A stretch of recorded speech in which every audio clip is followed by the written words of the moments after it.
Assalamualaikum warahmatullahi wabarakatuh.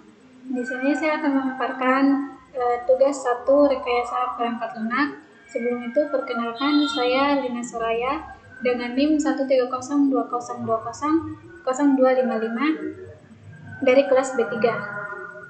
Di sini contoh studi kasus yang saya ambil yaitu ini, penggunaan teknologi informasi dalam menunjang sistem informasi membawa pengaruh terhadap hampir semua aspek dalam pengelolaan bisnis, termasuk PT Dinar Makmur, yang merupakan salah satu perusahaan yang menghasilkan barang jenis styrofoam, yang dalam penjadwalannya masih dilakukan menggunakan cara manual, yaitu dengan cara menuliskan di papan produksi atau whiteboard, kemudian disalin ke formulir jadwal produksi, dan berikutnya akan diserahkan ke bagian terkait yang memerlukan waktu lama dalam pengerjaannya.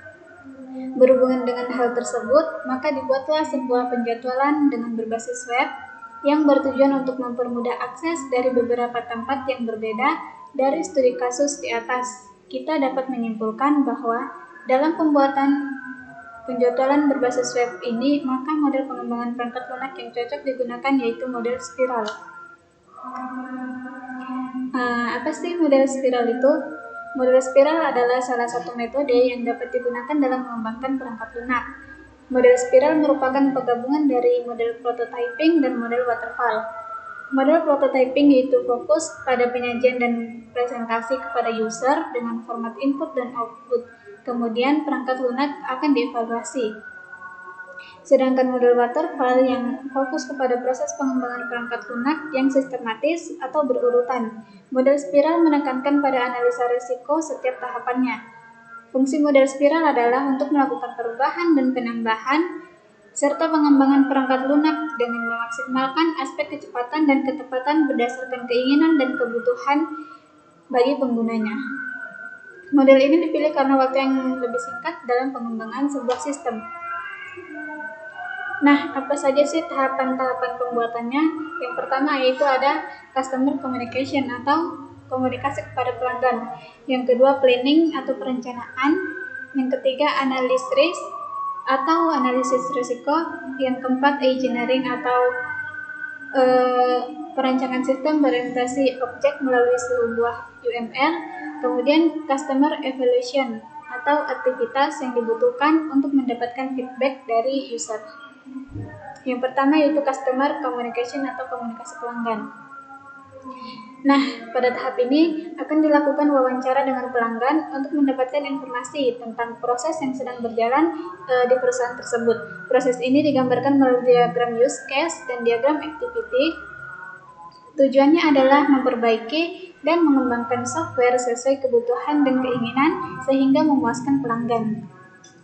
Di sini dapat kita lihat pada diagram use case bagian departemen PPIC di sini akan membuat jadwal produksi, kemudian menyerahkan jadwalnya kepada departemen produksi, kemudian departemen produksi akan mengecek jadwal produksi, kemudian melaksanakan proses produksi, terus melaporkan hasil produksi kepada departemen PPIC, kemudian departemen PPIC akan menerima informasi hasil produksi.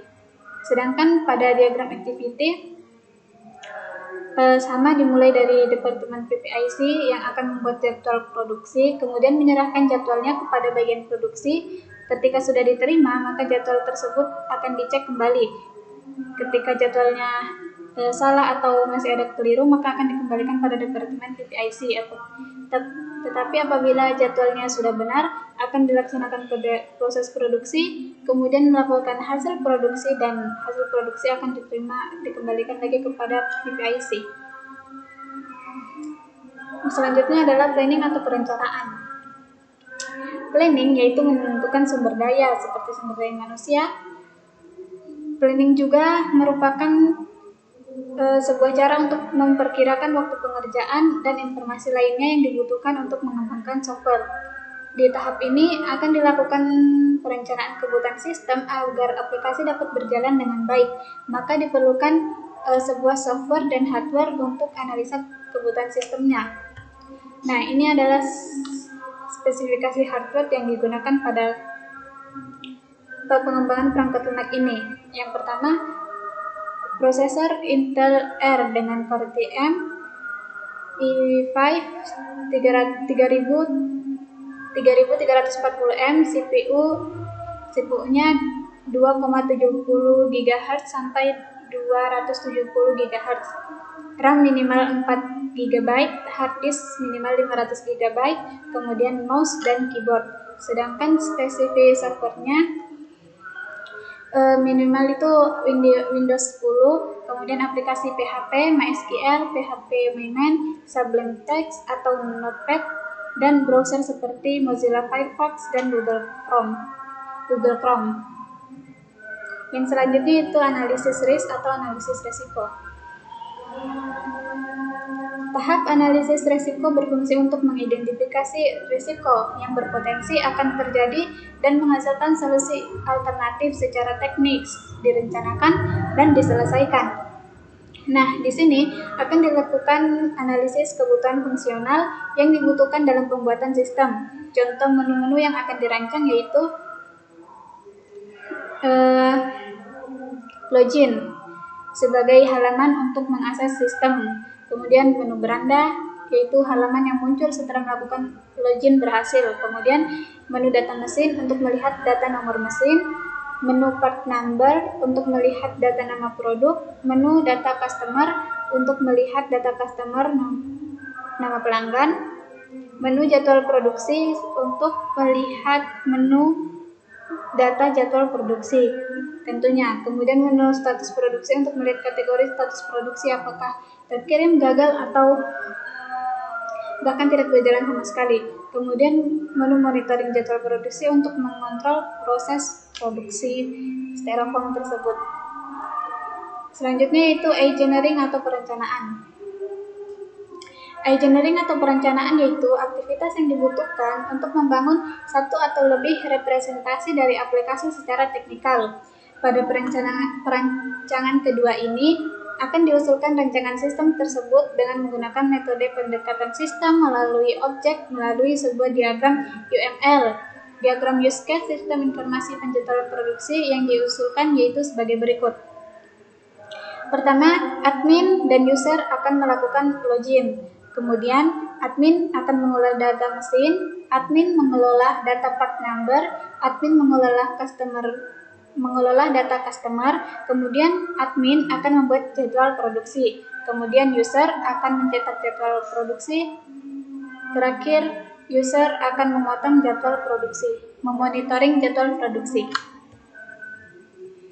Yang terakhir yaitu customer evaluation,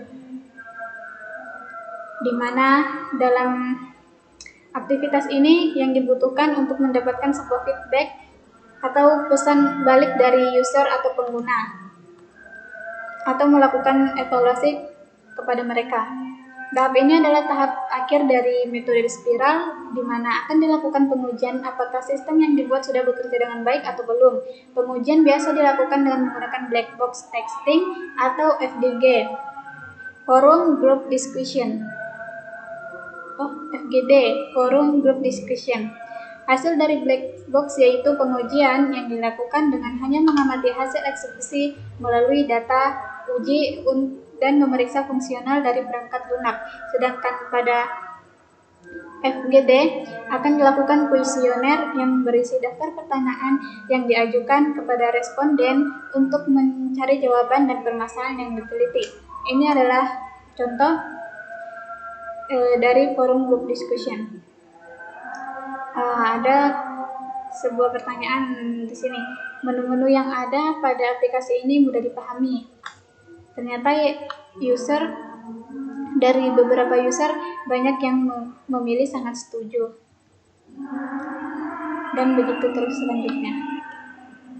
Nah, itulah tadi presentasi saya tentang tugas 1. Kurang lebihnya mohon dimaafkan. Wabillahi taufiq wal hidayah. Assalamualaikum warahmatullahi wabarakatuh dan terima kasih.